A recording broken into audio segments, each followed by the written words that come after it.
Welcome to Introduction to Accounting, Preparing for a User's Perspective. Overview of the accounting cycle. In previous topics, we studied the general purpose financial statements, their equations, and how the financial statements can help external users make debt and equity financing decisions. In this topic, I will discuss the accounting cycle, which is a set of recurring procedures and thought processes used by entities to convert economic data from source documents into general purpose financial statements. The accounting cycle is called a cycle because its procedures and thought processes are performed over and over and over again, year after year. Each year, when all the proper steps have been successfully performed in order, a set of reliable financial statements will be produced and the company will be ready to account for a new year. 5 key steps in the accounting cycle are as follows. 1. Identify economic transactions and the related source documents to help determine what accounts need to be updated. 2. Analyze the impact of the information on the company's accounts by determining the answer to the following questions. A. What accounts were affected? B.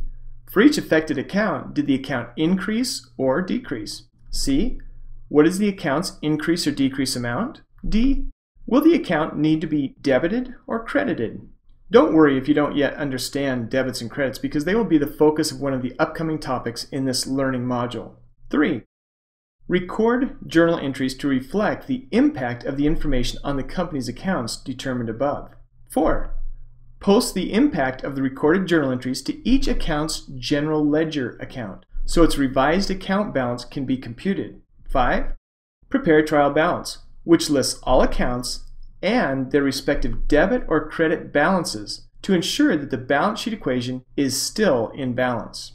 Note, after the adjusted trial balance is prepared, the company will prepare its general purpose financial statements. The full accounting cycle. Because I think the full accounting cycle is better presented horizontally, the following slide will show the 5 steps just discussed, but in a way that indicates a progression from original transaction entries to adjusting entries to closing entries. I will also point out when, during the full accounting cycle, you would prepare the financial statements. 1. Record entries related to original transactions with customers, employees, suppliers, governments, lenders, etc. 2.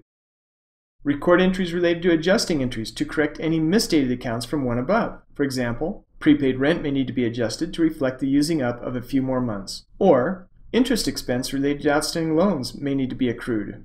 Important. Once the final adjusted trial balance has been prepared, the company can prepare its financial statements for distribution to external parties. 3. Record closing entries to close all nominal accounts, all revenues, expenses, and dividends, into the retained earnings account. After the closing entry steps are fully completed, the company will be ready for a new year, thus sending it back to the recording of original transactions again. Let's take just a moment to discuss the purpose of closing entries. After the financial statements for a given year have successfully been produced, the company must close all of its nominal, i.e. temporary accounts, into retained earnings. Nominal accounts are temporary equity accounts such as revenues, expenses, and dividends that caused retained earnings to change during the year. All nominal accounts are closed into retained earnings at the end of each year. By closing all nominal accounts into retained earnings, which is a permanent account, at the end of every year, the company will be able to start the new year with 0 balances in revenues, expenses, and dividends, and their old balances will be carried forward on the balance sheet within the retained earnings account. Closing entries also ensure that no old revenues, expenses, or dividends from prior years get accidentally mixed up with current year revenues, expenses, and dividends, thus avoiding the risk of being double counted. Right now, you might be asking yourself, why do I need to understand the accounting cycle? Here are my thoughts on the subject. Over your lifetime, you can pretty much guarantee that you will somehow be involved in or impacted by the accounting cycle because you will perform it, manage it, program it, audit it, or certify the results of it in the form of reliable financial statements. Regardless of your future involvement, a strong understanding of the accounting cycle will help you speak accounting, the language of business. Summary. What you just received was a super condensed, super speed discussion of the accounting cycle.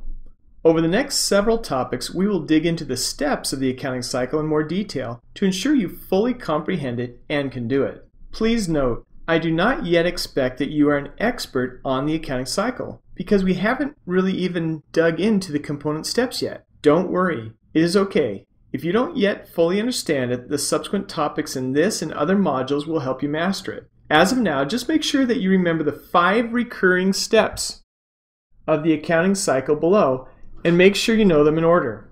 1. Identify relevant economic information. 2. Analyze the impact on the accounts. 3. Record journal entries. 4. Post the entries to the general ledger accounts. 5. Prepare the correct trial balance. Also make sure you know the 3 types of entries that are made during the accounting cycle and when the financial statements would be prepared as noted below. 1. Original transaction entries. 2. Adjusting entries, including the preparation of financial statements. 3. Closing entries. If you would like to see another professor's summarized discussion of the accounting cycle, you might like the following 7-minute and 53-second one on YouTube titled Lecture 6, The Accounting Cycle. If you have even more time to spare, i.e. 57 minutes and 15 seconds, here is a video of a full live lecture on the accounting cycle posted on YouTube that you might find interesting, titled Chapter 4 Lecture, The Accounting Cycle. Good luck on the quiz.